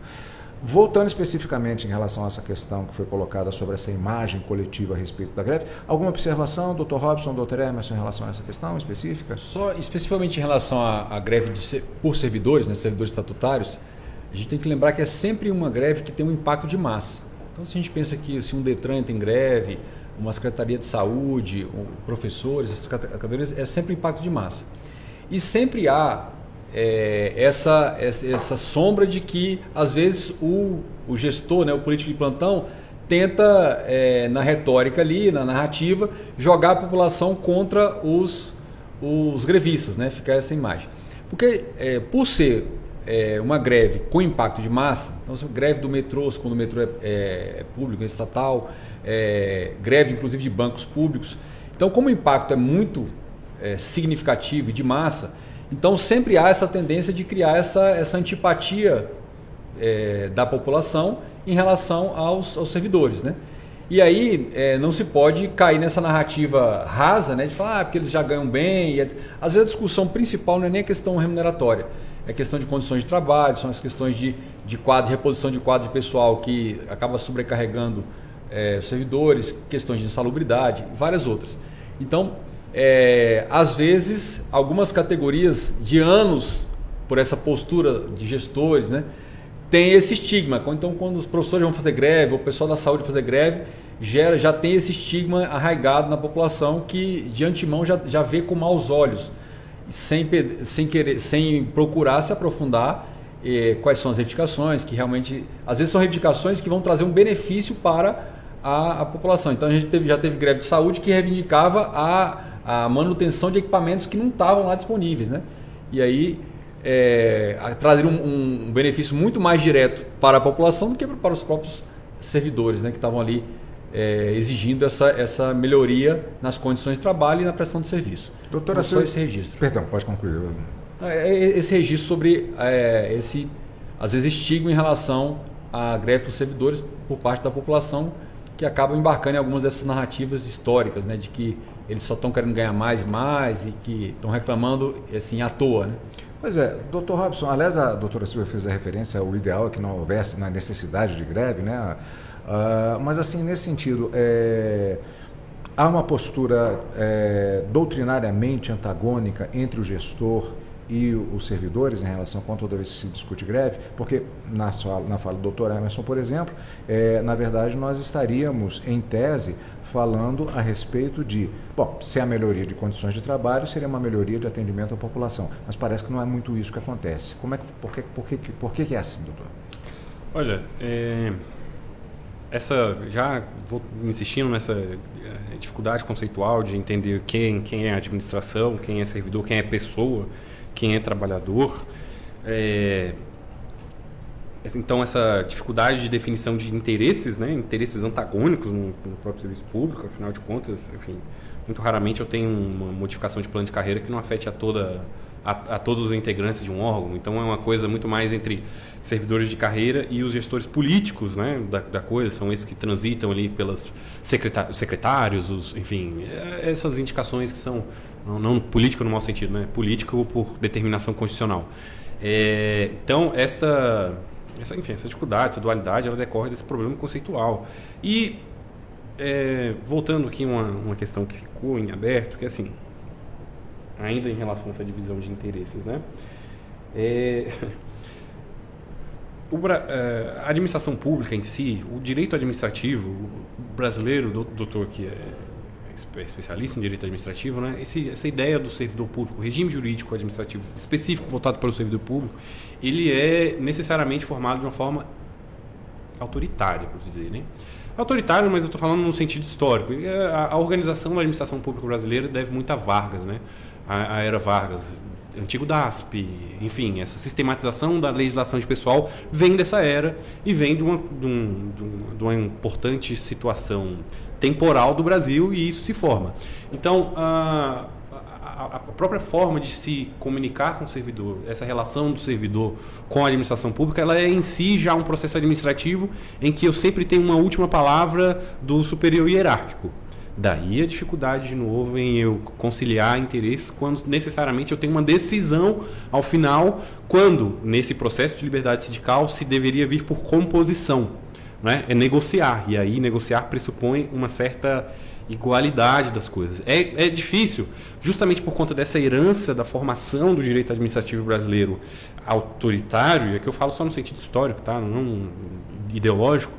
Essa forma autoritária de gestão, hierárquica, está mais ligada à hierarquia, que fique claro, essa dificuldade dos gestores de se compreenderem também como um participante em iguais poderes com o seu próprio servidor, que no dia seguinte você expede ordens, despachos, né, esta coisa. Daí, obviamente, a importância de uma entidade sindical separada, daí a importância, inclusive, da liberação sindical, né, para que as pessoas saiam do ambiente de serviço e daí elas tenham um mandato para poder negociar igualmente com a administração. Difícil, né? Eu tenho o meu subordinado e o meu subordinado vem negociar comigo uma coisa que eu mando. Então, tem uma lógica de organização dessa figura. Mas, como é uma coisa relativamente recente na história brasileira, essa coisa de eu entender também que o movimento, que a ideia da liberdade sindical se aplica à esfera pública, e vindo dessa herança da organização hierárquica, eu tenho uma difícil cisão entre papéis e eu tenho uma difícil consolidação de uma cultura de negociação. Vocês falaram aqui sobre como se portar e tal. A OIT, ela tem já os parâmetros de como se deveria, né? Você falou assim sobre a sua experiência na advocacia, de levar o discurso ao absurdo para ganhar alguma coisa que você queria. Meio que faz parte de alguma... E não é criticando, vamos fazer o quê? Não inventamos a roda. Mas, em relação à negociação coletiva, tem uma forma de se portar para que se chegue ao entendimento. Não dá para tu pedir ouro quando, no máximo, o que há disponível ali é um latão. É uma forma de... Você cria antipatias. Então, tem uma forma de negociar. Só que isso necessariamente virá de uma... Aí sim, essa parte ela necessita de uma regulamentação, negociação coletiva. Ela precisa se organizar, porque sem esse elemento a gente não resolve o problema da greve, não resolve o problema de se assegurar aos servidores de liberdade sindical. Agora, eu fico ainda na questão cultural, o doutor citou pedir ouro quando se tem latão, mas também existe eu não sei na atividade do dia a dia, mas assim, em muitas situações não jurídicas, existe aquele discurso assim, peça sempre a mais para você poder obter menos. Então, eu vou pedir ouro porque eu estou querendo conseguir o latão. Esse tipo de coisa não acontece ainda? Fica extensiva a pergunta também aos nossos participantes. Isso não é uma mentalidade muito presente ainda nesse sentido? Olha, faz parte da prática negocial. faz parte da prática negocial? Primeiro porque, assim, o papel do dirigente sindical é vocalizar desejos da categoria. Então, ele tem até uma certa limitação por conta do mandato de fechar interesse. Aquele problema macroeconômico clássico, né? Vontades humanas infinitas e recursos naturais finitos. As pessoas sempre vão querer coisas inimagináveis. Isso faz parte da coisa. E se leva à mesa de negociação, mas há que se ter um temperamento entre levar a coisa e insistir por aquilo ser entregue, né? Então, assim, óbvio, eu tenho uma forma de negociar, eu tenho um jeito de negociar. Eu posso pedir o que eu quiser, mas vamos ficar um pouco atento às possibilidades materiais de isso ser concedido. Ao final, chega-se a um acordo, né? Eu acho que o importante é isso, é chegar a algum consenso. Como funciona atualmente, a gente já abordou um pouquinho isso, mas eu gostaria de detalhar um pouco mais, a questão, por exemplo, da manutenção de serviços essenciais. Isso é regulamentado assim com um mínimo específico, varia de categoria para categoria? Como é que funciona isso? Aí, o que a gente tem no Brasil hoje foi construído pelo Judiciário, claro, a reboque da doutrina, mas pelo Judiciário que, na casuística, nos casos que iam chegando aos tribunais, foram definindo algumas situações que eram serviços essenciais, que não podem ser interrompidos. Então, criou-se ali na jurisprudência algumas circunstâncias em que é possível a interrupção do serviço ou não. Isso tanto para o usuário e principalmente para o movimento grevista. Então, a gente pode estabelecer que o Judiciário tem já um rol de serviços mais sensíveis. Então, nós estamos tratando de serviço de saúde, estamos tratando de segurança pública, estamos tratando de serviços envolvendo aí, segurança cibernética atualmente. Então, há uma restrição nesse sentido, né? Vamos supor que todos os servidores da área de TI de um determinado órgão, do TSE, resolvam entrar em greve no momento das eleições. É óbvio que vai vir uma liminar em poucas horas determinando a abusividade e legalidade dessa greve. Por quê? Porque é um momento crucial. Se não estiver funcionando ali plenamente, vai dar problema grave, que vai afetar valores ainda muito mais sérios, né? Assim como, por exemplo, imagine, aconteceu agora recentemente na iniciativa privada. Houve uma sinalização no final do ano de que os pilotos fariam um movimento grevista. Uhum. Então vejam, o primeiro a tomar a iniciativa foi o Ministério da Área. Por quê? Porque apesar de ser um serviço executado por particulares, com outorgas e autorizações do poder público, mas é de alto impacto em grande coletividade e sensível. Então, no momento em que as pessoas mais viajam, eles sinalizam a indicação de greve. É claro que o poder público quer saber o que está acontecendo, porque toda vez que se sinaliza uma greve, a doutora Silvia é mais especializada que eu, é porque houve um desajuste econômico. Ou seja, a gente tem ali os pratos da balança e a situação chegou num ponto em que não há um mínimo razoável para uma das partes, no caso para os trabalhadores, em seguir com a relação naquele momento. E é claro que tem também a chamada política de categoria. Eles vão querer fazer a greve naquele momento em que ela reverbera um impacto muito maior. Claro que quando os pilotos falam vamos fazer greve no período em que mais se viaja, chama a atenção inclusive dos órgãos competentes, da ANAC, do Ministério, para sentar à mesa, e aí vem a negociação, não se concretizou a greve. Por quê? Porque era um movimento que naquele momento era muito significativo. Então, essa é a importância de se ter esse olhar sobre o que é o impacto do movimento grevista. Controladores de voo é uma situação bastante complicada, porque, entre outras coisas, eu não sei se é uma porcentagem, mas eu não sei se todos são, na verdade, vinculados à Força Aérea Brasileira. Eu não sei se todos são, mas havia uma parte significativa, pelo menos há algum tempo, era isso. É uma situação mais complicada também, uma área extremamente sensível e com condições de trabalho, muitas vezes, extremamente estressantes. Sim, Eu acho que a greve, a gente não tem que pensar que a greve a greve ela não destrói o sistema, ela está aí para aperfeiçoar as relações. É óbvio que os controladores de voo, pilotos e outras categorias tomam essa iniciativa nos momentos mais interessantes, né? Os momentos que causam maior impacto, né? Para chamar mais atenção e, de fato, conseguir ter a sua voz ativa, né? E conseguir, então, iniciar uma negociação por melhores condições. Esse ponto que você traz, Cadu, do trabalho, né, dos controladores de voo, de ter uma característica assim mais pesada. Um dado curioso que eu trago, não é especificamente o tema, mas nos últimos anos a maior insatisfação da classe trabalhadora não é vinculada restritamente ao salário, mas sim às doenças mentais, especificamente. Então, não é 100%, não é absoluto dizer que a greve é só por uma questão financeira. Ultimamente, assim, é espantoso o número de incremento, né, de aumento dos casos de doença mental, assim, de doença, né, de assédio.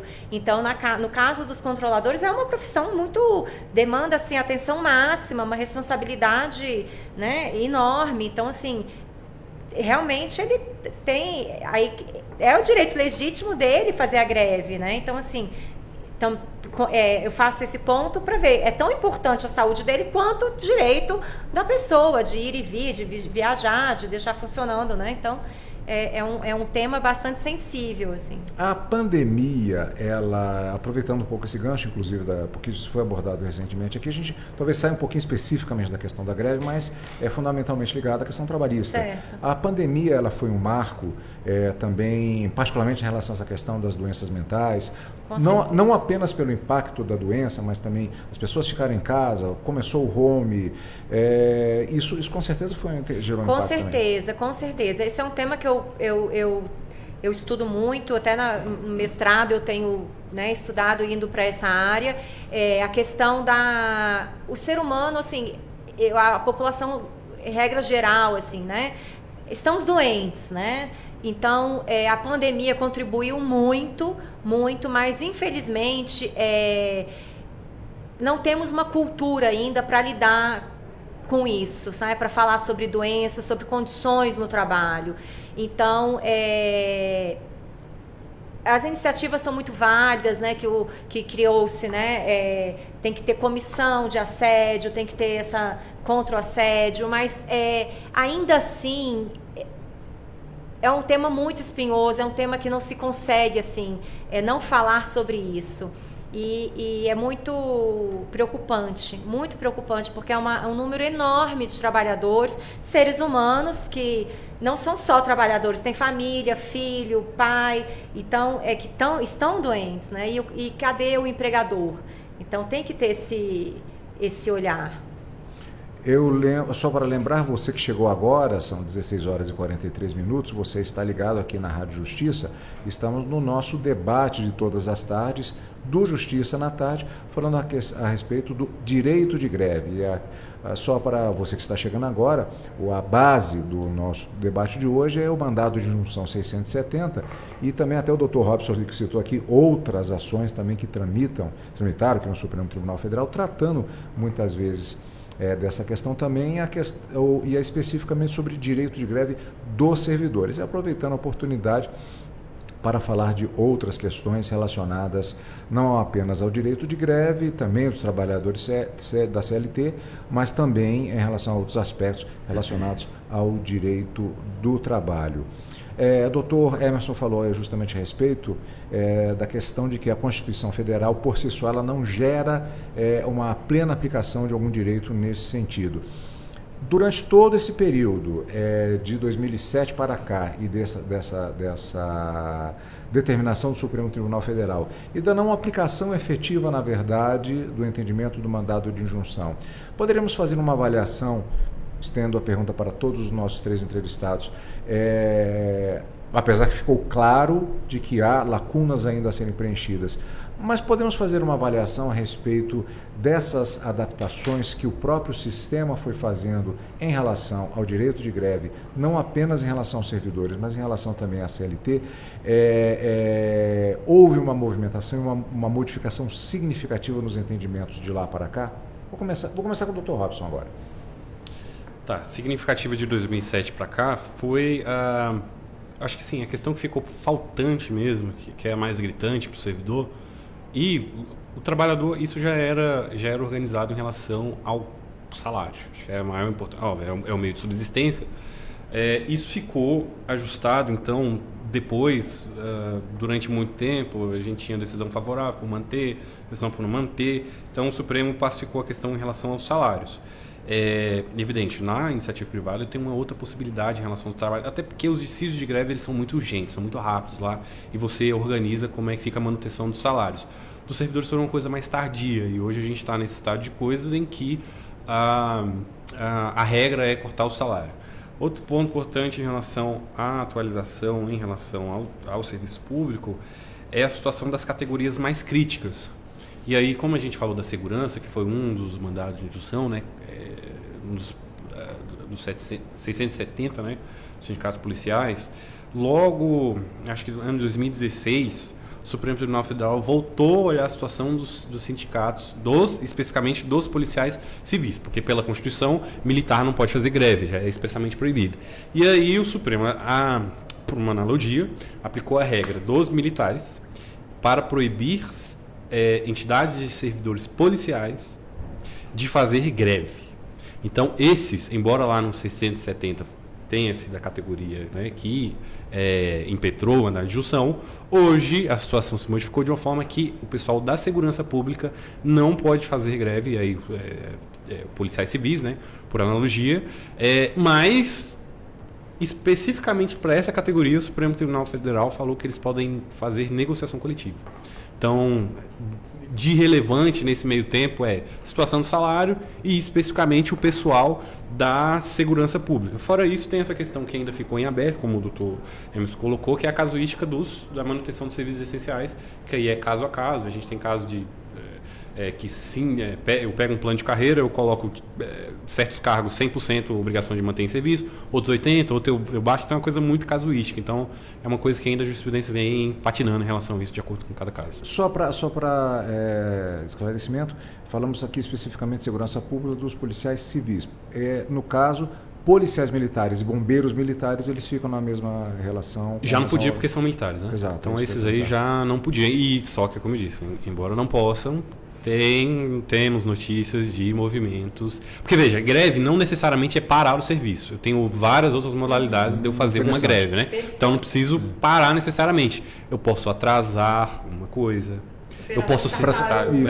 ou eu posso ser muito mais rápido em uma forma de despachar alguma coisa. Tem vários modos de organizar essa coisa coletiva. A mais clássica é parar, né? Mas, por exemplo, o parar é o que está na mentalidade do Supremo Tribunal Federal. A Operação Tartaruga também, de vez em quando ali, mas eu tenho outras modalidades que, mesmo sem poder se sindicalizar e mesmo sem poder fazer greve, policiais também fazem. Então é uma coisa bem complexa, é bem interessante ver na prática como há uma inventividade, né, sobre as formas de parar. Isso aí dá no mínimo uma reportagem também, talvez um programa aqui para a gente abordar sobre formas variadas. Mas vamos lá. Doutor Emerson, então, com relação a esse período de 2007 para cá. De 2007 para cá, o que a gente pode perceber não é a tendência, é um viés que ficou muito claro, que nessas casuísticas que o Dr. Robson mencionou, claramente o Judiciário, especialmente o Supremo, veio numa linha de restringir mais a questão dos serviços essenciais. Então, há claramente uma tendência que vem se consolidando de restringir a paralisação total, a paralisação significativa nesse serviço. De outra sorte, isso fez com que os servidores e os sindicatos começassem a ser mais criativos nos mecanismos de grevistas, né, nas ferramentas. Então, assim como o Dr. Robson mencionou, o que a gente pode destacar, por exemplo? Então, já que a gente não, suponhamos, servidores da Polícia Federal, já que não pode fazer a paralisação, total, aquela coisa, eu falei, não, então quando chegar lá no Departamento de Imigração, a gente vai parar todo mundo. Uhum. Como não há servidores suficientes para 10 voos internacionais chegando ou para saída, e não há suficiente para atender com agilidade, então vamos parar todo mundo, ou seja, estamos cumprindo nossa atribuição, então em vez de fazer por amostragem, paramos todos.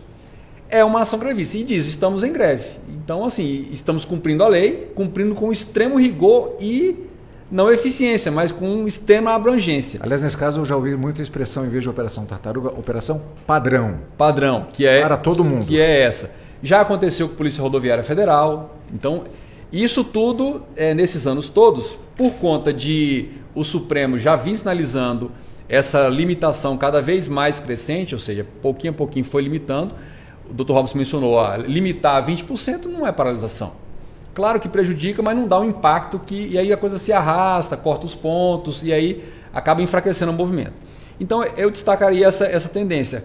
E enquanto não vier a lei, eu acho que essa vai ser a tendência. Os sindicatos criando mecanismos alternativos para dar eficácia ao movimento grevista e o Supremo Tribunal Federal ainda mantendo essa tendência de restringir, sobretudo no tocante a serviços essenciais ou de grande impacto à coletividade. Cadu, eu vou fugir um pouco Eu vou recorrer aqui, aproveitar, puxar o que eu adoro. Recorrer aqui ao cinema, porque eu entendo, o direito ensina e o cinema faz sentir. Então, essa função do STF, ele está lidando com o problema clássico do constitucionalismo. Então, o direito ele existe no texto, mas não existe na vida. Percebe a relevância, a importância e responsabilidade da corte.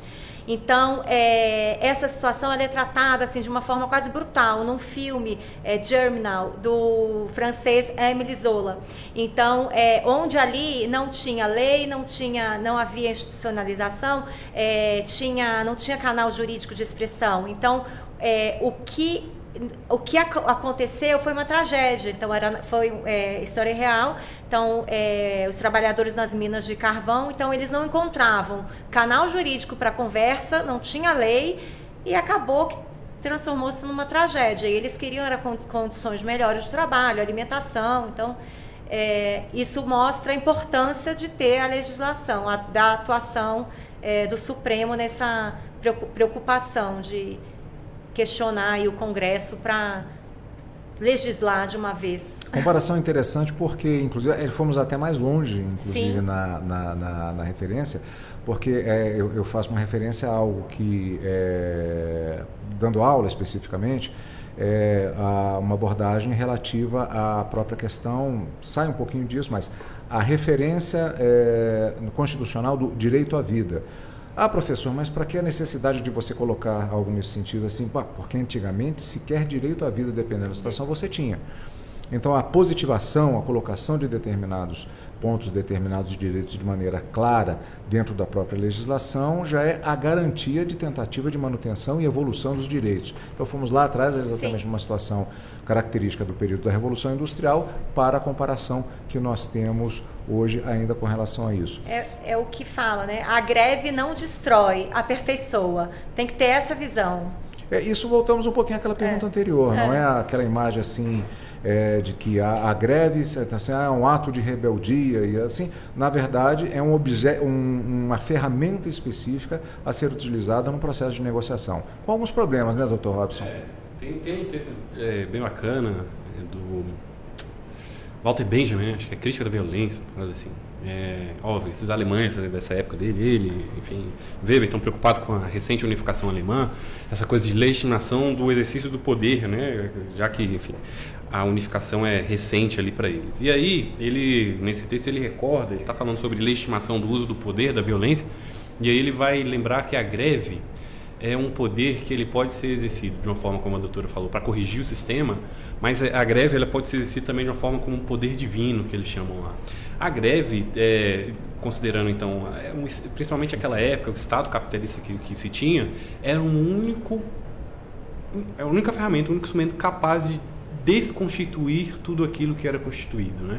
Então, quando a gente está falando assim sobre regulamentação, ter escrito que greve é um direito assegurado, tem uma questão teórica por trás bem mais interessante para entender que assim, talvez normalmente quando eu regulamento uma ferramenta dessa, porque na verdade greve é uma discussão bacana, mas eu entendo que é um direito de primeira geração, né, ou dimensão. Enfim, é uma liberdade, né? Tanto se fala liberdade sindical, não é um direito de segunda dimensão social e tal. E isso significa que toda vez que eu regulamento algo que é uma liberdade, normalmente eu restringo. Né? Então, se eu sou livre e vem alguém escrevendo sobre essa minha liberdade, me restringe o âmbito de atuação dessa liberdade. Assim que funciona. Então, regulamentar ou assegurar na Constituição, talvez tenha um outro mecanismo. Né? Se a greve, segundo Walter Benjamin, é um poder destrutivo, divino, tal como, acho que colocar na Constituição talvez signifique aquele exercício das razões, doutrina das razões de Estado, né? É uma coisa mais, enfim, é mais profunda, é problemático, como você disse, né? Não sei, não tenho resposta para isso. Aliás, doutor, alguma observação? Não. Já tinha. Inclusive, o doutor falou, o doutor Robson fez uma referência há pouco com relação à questão do direito sindical. É um capítulo à parte, basicamente, que acho que renderia também um outro debate, com inclusive modificações que foram acontecendo ao longo do tempo em diversos aspectos com relação à liberdade de organização sindical. Então, lembrando mais uma vez, mandado de injunção 670, direito de greve de servidores públicos civis. São 16h56 agora na virada do relógio. Alguma observação para finalizarmos o nosso debate de hoje? Acho que houve uma abrangência bem grande em relação ao tema. Doutora, quer começar com algum ponto específico? Não, eu agradeço a oportunidade, convido as pessoas a estudarem o tema, é importante a conhecer aí a fundo, pelo cinema ou pela literatura. Tem até um filme nacional, Eles Não Usam Black Tie, né, que também trata e fala justamente de como é difícil, né, porque o colega de trabalho que quer fazer greve, e aí ele não quer romper com aquele colega, mas aí de noite em casa com a família e precisa trabalhar, é difícil. Retrato de uma época, né? Isso. Me lembrei das greves dos metalúrgicos, justamente, que ficaram muito famosas, em um momento político muito específico. Dá um debate só. Havia um programa antes na TV Justiça que era Direito de Cinema, em que havia a exibição de um filme especificamente, com temática jurídica e com um debate antes do filme, justamente, ou pelo menos um advogado, um jurista, falando, inclusive fazendo até as comparações daquela questão do direito americano, que foi colocado também assim. Eu acho que era uma boa ideia voltarmos exatamente a isso. Doutor Emerson, alguma observação para finalizarmos? Não, só destacar que, principalmente para quem está fora da bolha do serviço público, qualquer medida de aperfeiçoamento ou de garantia dos servidores é uma proteção do cidadão, porque não se engane, a maioria dos serviços de mais alta relevância, se não fosse os servidores públicos, então a gente pode destacar aqui o SAMU, por exemplo, o serviço de pronto-socorro, o fato de o serviço não estar perfeito não significa que você tem que acabar com os servidores e com o serviço em si. Porque a gente nunca vê as pessoas perguntando o que vamos colocar no lugar vai ficar melhor ou pior. E se chegamos a este ponto, estamos com esse nível de eficiência, é porque muitos erros foram corrigidos no caminho. Então, o fato de haver necessidade de corrigir serviço, de aperfeiçoar servidores, de extirpar, demitir aqueles que não estão observando a legalidade, não significa que a gente tem de eliminar ou demonizar os servidores. Eu sou um defensor dos servidores, fui servidor há muito tempo, e eu costumo dizer, no Brasil a gente tem um péssimo hábito de querer matar o cachorro quando não consegue lidar com as pulgas. Então a gente não pode querer se voltar contra os servidores e todo tipo de serviço público, achando que eliminando vai ficar melhor, necessariamente. E não é bem assim. Dr. Robson? Só agradecer a oportunidade de aprender nessa tarde com vocês aí, doutores. Esse tema, ele me é bem... Eu cresci academicamente com ele, né? Eu trouxe aqui, eu vou te presentear, caso desculpa, eu só tenho uma via. Greve do serviço público sempre foi uma coisa que eu estudei. Minha dissertação de mestrado foi sobre isso, justiça de greve. Eu tenho uma atenção especial nesse tema. Essa obra aqui eu trato especificamente sobre o problema da jurisdição, o dissídio de greve, é quando a coisa é judicializada. Então, a gente analisa isso desde essa época. E este ano... Obrigado. Este ano, acho que nunca tivemos tão próximos da regulamentação do direito à negociação coletiva, que é a Convenção OIT 151, que, enfim, dentre essas coisas que ficam pendentes de regulamentação, o Brasil aderiu a 151, que garante aos trabalhadores da administração pública, o servidor público, a negociar. Fazem mais de uma década que isso não foi regulamentado. Agora o governo voltou, a nova gestão voltou com as negociações coletivas e há notícias de que tende, talvez já no início do ano, vai mandar um projeto de lei que está na Casa Civil para regulamentar greve e negociação coletiva. É a primeira vez que o Executivo Federal está encaminhando, então a chance é maior. E esse livro aqui, segundo sobre negociação em greve, a gente avalia essa discussão sobre como regulamentar a greve, como regulamentar a negociação coletiva, e a gente faz uma proposta também para acrescentar nesse debate daí. Eu poderia ter lido antes justamente para contribuir para o debate. Olha, são 17 horas em ponto, eu vou agradecer coletivamente aos nossos participantes de hoje, a hora já demanda aqui que eu tenho que encerrar o programa, mas fechamos o nosso tema e fechamos a semana. Mais uma vez, obrigado pela participação de todos aqui e encontro marcado daqui a pouco no Justiça Agora e logo mais às 19 horas com a Voz do Brasil, e continue com a nossa programação aqui em 104,7 FM, onde você sintoniza os seus direitos. A Rádio Justiça apresentou Justiça na Tarde. Secretaria de Comunicação Social, Supremo Tribunal Federal.